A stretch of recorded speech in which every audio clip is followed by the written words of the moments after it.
Bonsoir tout le monde. Bonsoir, bonsoir. Bonsoir Raphaël. Bonsoir Elisabeth. Comment Bonsoir. ça? On va prendre le temps aux gens d'arriver.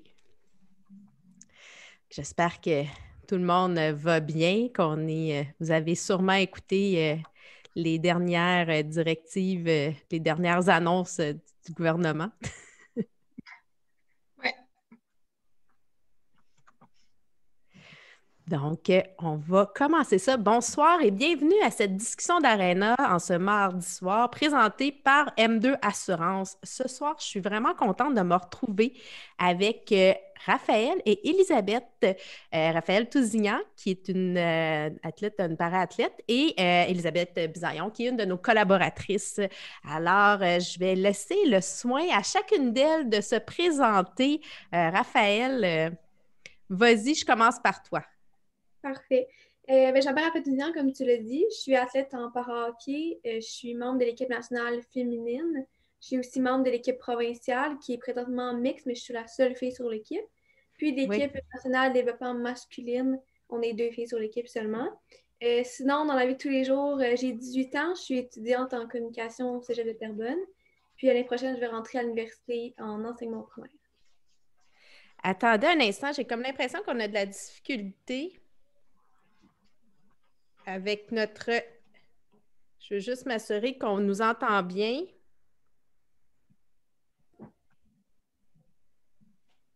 Non, non, tout se passe bien. Je pense qu'on nous voit. Ça va, OK. C'est parce que j'avais de la... Je pensais qu'on ne nous voyait pas. Fait que faites-nous signe à la maison si vous nous voyez. Faites juste nous envoyer des petits commentaires parce que je ne vous vois pas, moi. OK. Super. Fait qu'on continue. Excusez-moi, c'est les joies du direct, hein?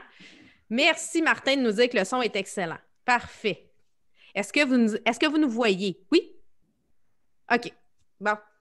Tu sais, c'est ça, les technologies. Hein? Puis on est à l'heure de pointe. Fait que parfait. On continue, Raphaël. Excuse-moi. Vas-y, parle-nous. Présente. Pour moi, fini, parce que je peux donner l'appareil à Elisabeth, elle veut se présenter. Ben moi, dans le fond, je suis collaboratrice avec Femme d'Hockey depuis juin, si je ne me trompe pas. Donc, Ouais. moi, je suis un peu plus le côté entrevue là, au niveau des articles à Femme d'Hockey. Moi, j'ai 17 ans aussi, puis j'ai eu une expérience de para-hockey à date, puis c'est là que j'ai pu rencontrer Raphaël pour la première fois. OK. Donc, ce qu'il faut comprendre, nos invités ce soir, c'est deux jeunes filles, deux jeunes femmes qui ont à cœur la passion, en fait, qui ont une grande passion pour le hockey. Bon, Elisabeth, effectivement, tu es collaboratrice à Femme de hockey depuis quasiment les débuts. Là, tu nous suis au début. Puis Raphaël aussi, toi, tu nous avais rejoint rapidement. Tu nous avais trouvé sur les internets. Et moi, vous avez deux parcours vraiment inspirants. Tu sais, Raphaël, bon, tu es une para-athlète, tu joues au hockey sur luge. Là, je veux que tu nous expliques un peu c'est quoi la différence. Est-ce qu'on dit para-hockey, hockey sur luge, hockey luge? C'est quoi la bonne terminologie qu'on le sache? OK. En fait, ce qui s'est passé, c'est qu'avant les derniers Paralympiques, il y a 4 ans, en fait, ça s'appelait hockey luge. Mais quand OK. les Paralympiques ont eu lieu, puis ils ont changé le nom, on est allé vers para-hockey, tout simplement parce que Paralympique, donc para-hockey. Fait que le hockey luge, on l'utilise encore, c'est commun parce que les gens reconnaissent le sport sous le nom de hockey luge encore. Mais nous, dans notre sphère, vraiment, les athlètes, les OK. entraîneurs, ça, c'est vraiment para-hockey qu'on utilise. Mais hockey luge, hockey sur luge, para-hockey, si tu parles de hockey luge ou du para-hockey, puis tu utilises ces termes-là, tout le monde va comprendre. Il n'y a pas de confusion à avoir. Puis ce que je comprends, c'est que le para-hockey, dans le fond, ça fait pas si longtemps que ça qu'il est aux Jeux olympiques et seulement la discipline pour, ben, en fait, qui est vraiment comptée, parce qu'avant, c'était un sport de démonstration, puis que là, aujourd'hui, c'est seulement que des équipes masculines ou mixtes, parce qu'il n'y a pas beaucoup de femmes, là, ça, c'est très peu, qui compétitionnent. C'est bien ça? En fait, les Paralympiques, que le fait que le para-hockey soit aux Paralympiques, ça revient à longtemps. Là. Moi, j'ai connu des gens, entre autres, là, qui pratiquaient, soit ils ont été aux premiers Paralympiques, puis on parle des années 70-80, peut-être entre 70-90, j'ai pas la date exacte, mais ça fait quand même un petit bout, ça fait au moins 20 ans que c'est aux Paralympiques. Mais comme tu l'as si bien dit, en fait, il y a juste le côté masculin qui est aux Paralympiques. Les femmes, on n'est tout simplement pas aux Paralympiques parce que il n'y a pas assez d'équipes, de pays représentés. OK.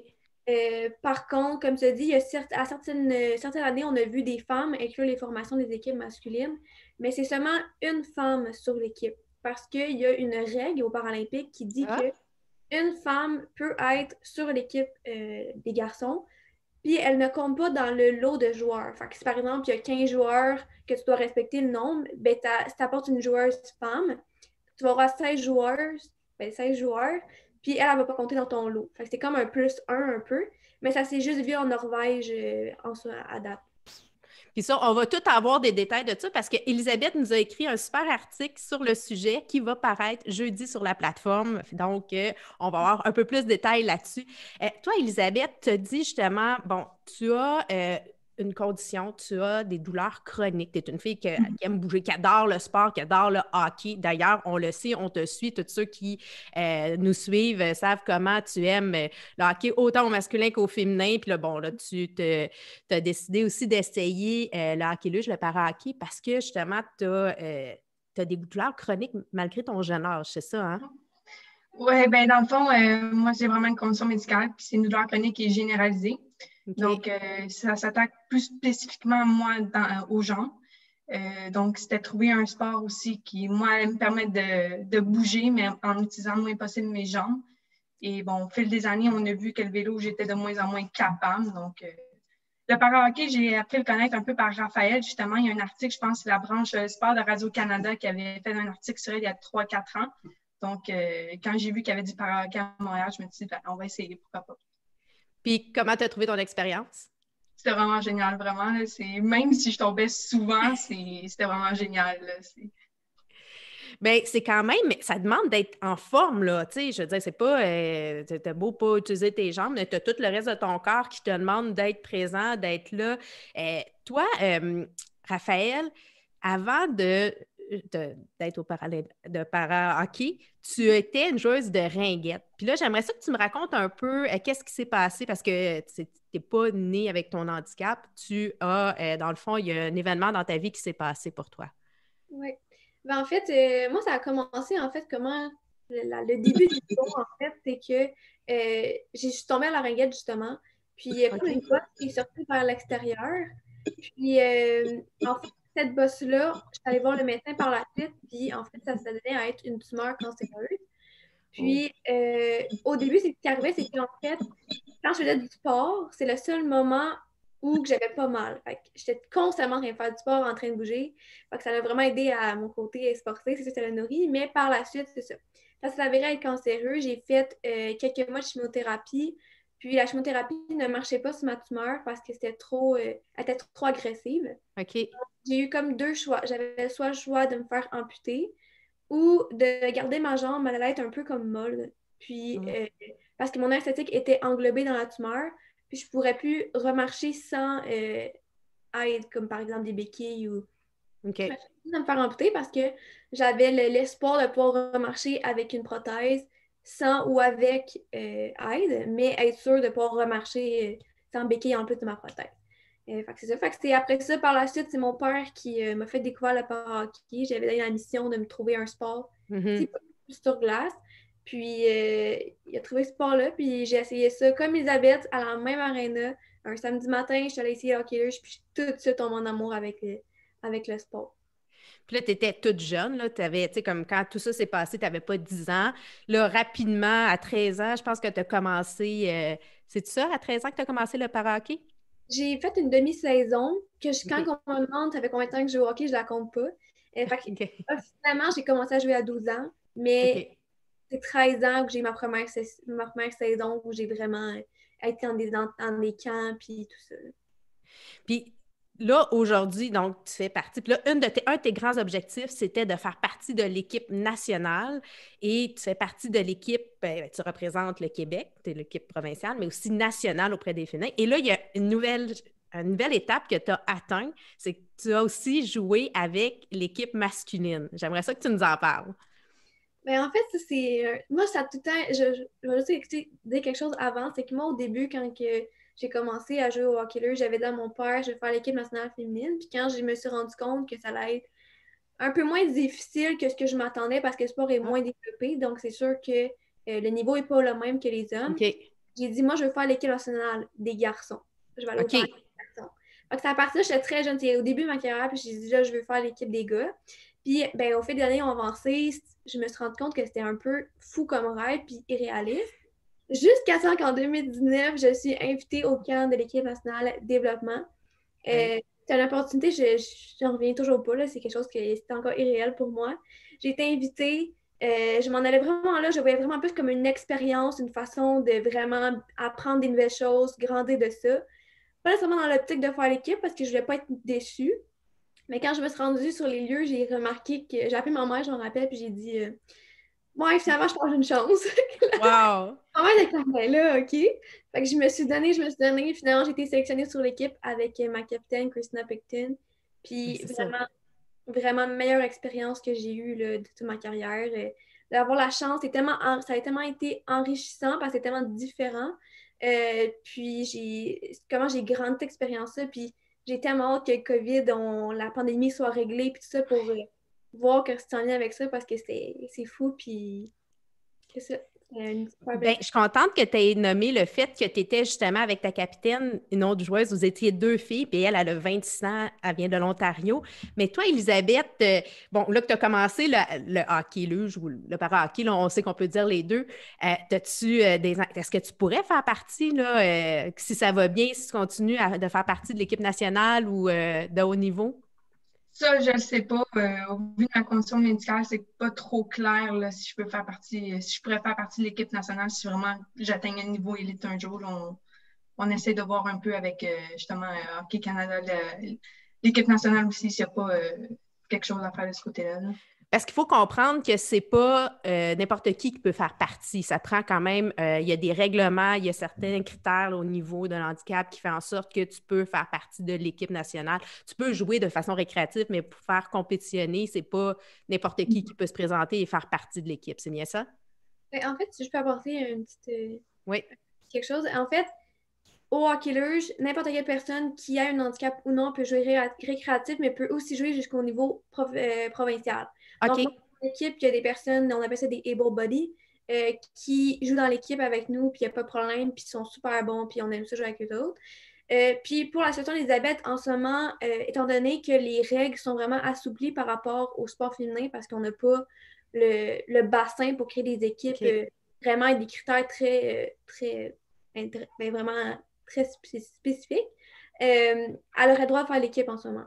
Parce que moi, j'ai une de mes coéquipières, une de mes bonnes amies, elle a un problème de genou, elle s'est fait opérer, mais fortement, si on va aux Paralympiques, elle ne va pas se qualifier. Mais pour l'instant, étant donné qu'on focus vraiment sur développer le sport et non faire des sélections vraiment strictes, elle aurait droit, Elisabeth, de venir probablement puis faire l'équipe. Tout ça. Fait que si c'est un but qu'elle a, elle peut le faire. C'est juste que par la suite, c'est sûr qu'elle va peut-être être arrêtée par handicap. Mais encore là, on ne sait pas ce qui peut arriver. Peut-être que je ne connais pas les règles au complet pour les Paralympiques. Fait que peut-être que...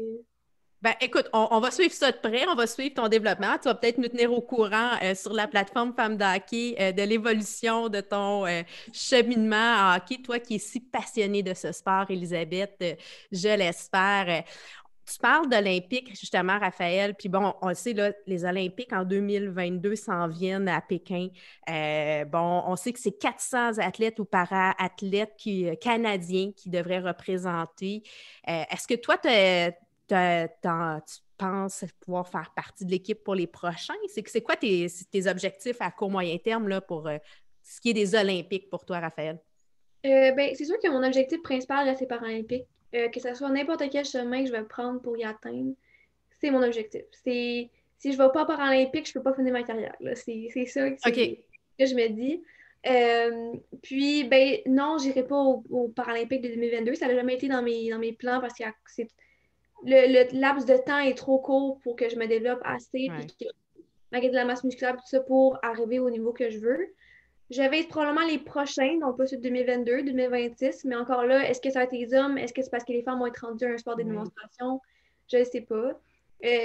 Comme je vous parlais, la règle d'une fille sur l'équipe, moi, je l'ai appris l'année passée, puis honnêtement, ça a été comme un life changer. Savoir que cette règle-là existait, je comprenais pas pourquoi ça n'avait pas été utilisé encore au Canada, parce qu'un joueur, ben, si c'est un joueur qui est sport de plus, ben, tu le prends. Fait que c'est sûr que moi, je suis pas au même niveau que les hommes qui sont sur l'équipe nationale. Ouais. Il y a une grosse différence, mais je me dis que ça pourrait arriver jusqu'en 2026. Ça, c'est un de mes buts. Je vais travailler fort pour ça, puis on verra ce qui arrivera. Mais est-ce que, comme au hockey, bon, tu sais, le hockey régulier là, qu'on appelle, y a-t-il une grosse différence au niveau tu sais, du physique au hockey, au niveau de la luge, tu sais? Parce que j'imagine aussi que d'avoir la force des bras, ça, tu sais, ça amène une différence dans ta vitesse sur la glace, là. Fait que ça te demande d'avoir vraiment des habiletés, là. Mais oui, c'est sûr qu'il faut être. Plus que tu avances, plus que ta masse musculaire devient vraiment importante. Parce que Ouais. tu peux être vite, mais en même temps, si tu es vite, tu arrives dans un coin, tu n'es pas capable de garder le contrôle parce que tu n'es pas assez fort, ça peut porter, c'est pas bien. T'sais. Fait il y a un certain niveau, je pense, que tu atteint que là, c'est pour avoir ta coche, il faut OK. vraiment commencer à t'entraîner puis mettre vraiment plus de sérieux. Moi, c'est quelque chose que là, étant maintenant femme, à avoir un âge et 18 ans, je suis une femme officiellement, c'est là que j'ai fait, bon, OK, là, l'entraînement physique, la nutrition, la récupération va vraiment être importante. Puis c'est là qu'il faut vraiment que je focus là-dessus pour avoir ma coche, puis continuer à progresser, pas rester au même stade que je suis présentement, ou que j'étais avant. C'est important. Fait que là, ce que ça veut dire, c'est qu'Élisabeth, il faut que tu commences à déjà entraîner ton haut du corps, à avoir tes muscles pour pouvoir pas avoir de retard. Puis là, il y a plein de gens qui nous écrivent sur le chat. Écoute, quel courage, Vicky nous dit, Julie, quelle détermination, the strong. Cathy Desjardins qui dit, oui, oui, Lee, why not coconut? Puis je pense que si tu as besoin d'aide pour ton entraînement, tu Cathy qui peut toujours t'aider. Maëlle Lacaire, qui est ma nièce, qui te connaît, Raphaël, qui est super contente de te voir à l'émission, qui trouve que c'est une belle idée qu'on te reçoive, qu'on raconte ton histoire. Puis, tu sais, moi, je trouve ça vraiment inspirant. Vous êtes deux jeunes filles qui n'avaient pas peur d'être au-devant. Tu sais, Elisabeth est très présente sur les médias sociaux aussi pour faire la promotion du hockey au féminin, surtout. Hockey masculin et féminin, parce qu'elle aime vraiment ce sport-là. Toi, Raphaël, aussi, tu es très présente. Tu es sur Instagram. Tu t'es donné comme une mission aussi de montrer la différence. Tu veux démontrer comment c'est important d'être bien comme on est. Puis avec nos différences, tu as d'ailleurs mis justement, là, tu te gênes pas, là. On te voit comme tu es, puis ton orthèse est vraiment belle, là. Ça en est quasiment comme, wow, t'as bien fait, t'as bien fait. Mais oui, exactement. Et je trouve que c'est vraiment important qu'on en parle, la différence, parce qu'on est tous différents. Tu sais, à certains niveaux, oui, différents, parce que Isabelle, notre différence sera pas la même, c'est sûr, mais au final, on est tous différents chacun des autres, puis c'est vraiment important de la mettre de l'avant, puis être fier de ça, parce que c'est ce qui nous rend uniques. Je pense que c'est ça le message que je vais passer à travers mon parcours d'athlète, mon parcours de jeune femme, puis... Ben, en tout cas, moi, je trouve ça très inspirant, puis les gens sur le chat nous le disent aussi. Puis nous, on avait posé la question à la communauté, avez-vous déjà regardé une partie de para-hockey? C'était quand même assez partagé les réponses. On a posé aussi la question, écoutez-vous la partie aux Olympiques? Est-ce que ça fait partie des sports que vous suivez? Encore là, la réponse était assez 50-50. Je pense que c'est un des sports au niveau des Paralympiques qui est regardé. Il y a quand même une belle compétition. C'est intéressant. C'est un peu la même chose comme quand on parle de hockey au féminin, là. Quand on aime ça, les voir jouer. Quand on nous le montre, quand on a un accès, c'est agréable à regarder et à voir. Je prends un petit moment pour parler de la fondation du CHUM. Parce que, bon, toi, ce qui t'a amené, dans le fond, à découvrir ce sport-là, malheureusement, c'est un cancer que tu as combattu et que tu as finalement, d'une façon, en devant t'amputer, être capable de passer au travers. Mais là, présentement, on parle beaucoup du démon blond, de Mon frère, excusez, c'est parce que je viens de voir, il y a du monde. En fait, Félix Anthony, qui est mon neveu, a dit qu'il aurait déjà aimé ça jouer au hockey-luge, tu sais, puis il est un gardien. Puis c'est vrai que Félix, en tout De cas, la excusez, madame. j'ai eu un déficit d'attention, mais ce que je vais ramener sur le sujet, désolé tout le monde, je voulais parler de Guy Lafleur, puis du Club des 10 présentement, parce que la Fondation du CHUM a lancé, avec le fonds Guy Lafleur, une grande initiative pour démontrer que c'est ensemble, c'est en équipe qu'on peut réussir à vaincre le cancer. Fait que j'inviterais tous les gens qui sont intéressés à aller voir cette campagne de financement-là. D'un, la vidéo qui est super avec des athlètes tels que Mario Lemieux, Guy Lafleur, c'est lui qui reçoit la vidéo, mais il y a Wayne Gretzky, Sidney Crosby, Alexis Lafrenière. Bref, il y a eu vraiment un bel hommage à toute la communauté hockey pour dire, gars, on te supporte. Et ce qui est vraiment intéressant avec le Club des 10, c'est que quand vous participez, dans le fond, c'est sur 10 semaines, vous donnez 10 $. C'est un ton de 100 $ total, mais à tous les dimanches, vous avez un 20 minutes live avec une personnalité hockey.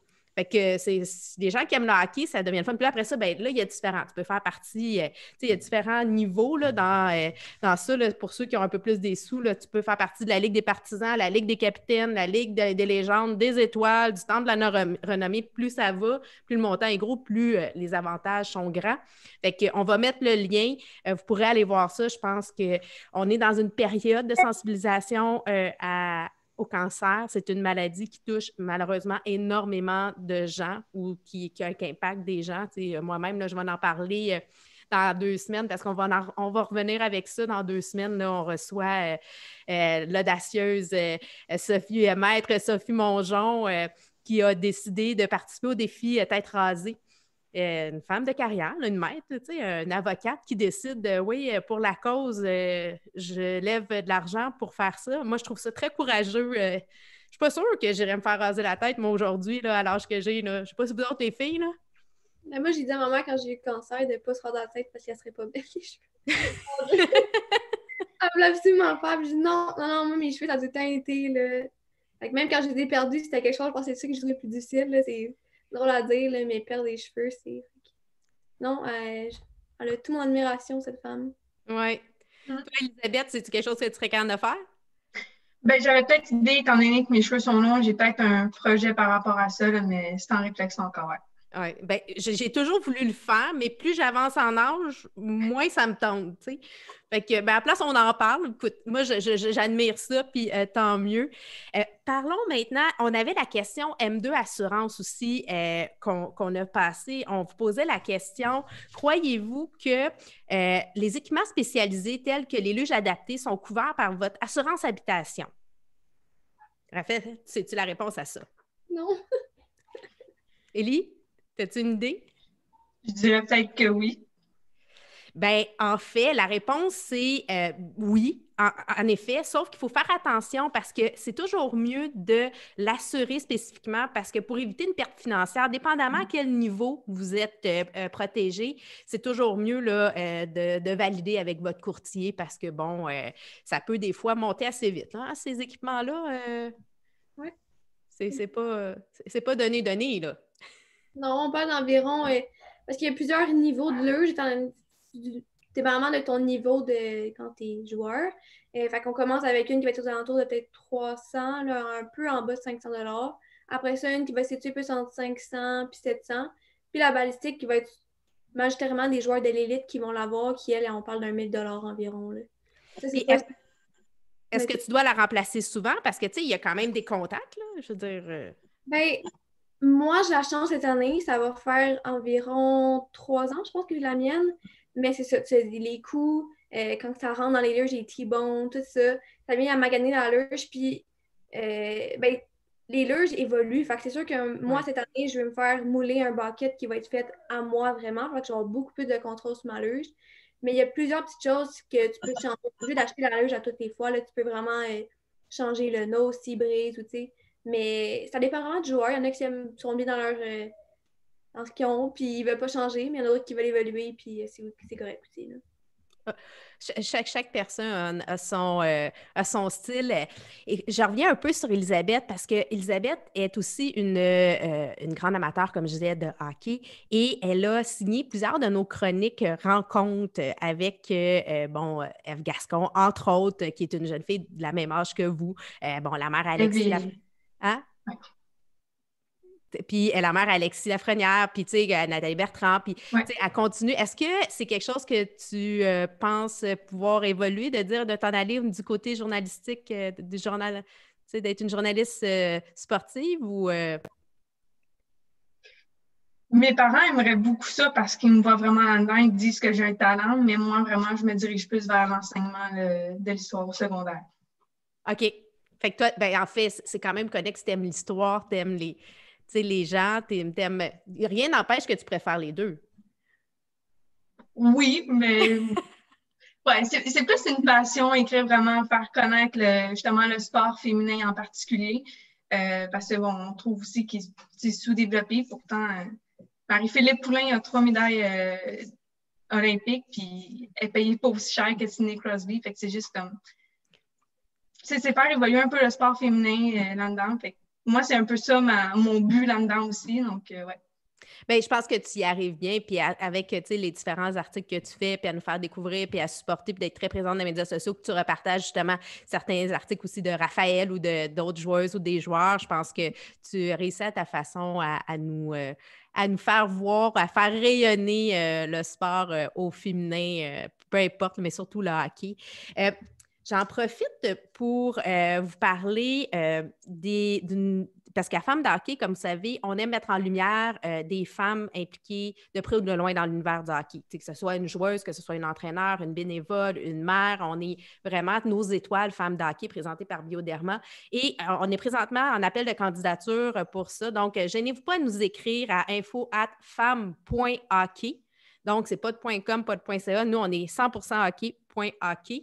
Si vous ne vous rappelez pas, femme.hockey qui est notre site web, c'est super facile. Fait que n'hésitez pas à nous faire des propositions d'étoiles qui vont recevoir un super beau panier et être gâtés. J'en profite pour vous dire que c'est super intéressant. On a un beau partenariat avec la Ligue d'hockey junior majeur du Québec et la Ligue d'hockey midget 3A. Fait que ça, je suis super contente de pouvoir dire que les deux grandes lignes d'excellence ont décidé d'embarquer dans cette belle folie de mettre en lumière des personnalités.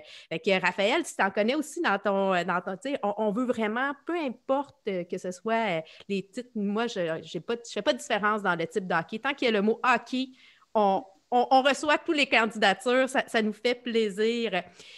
Habituellement, sur Discussion d'Arena, je vous annonce mon invité pour le podcast. Mais cette semaine, je ne vous le dirai pas.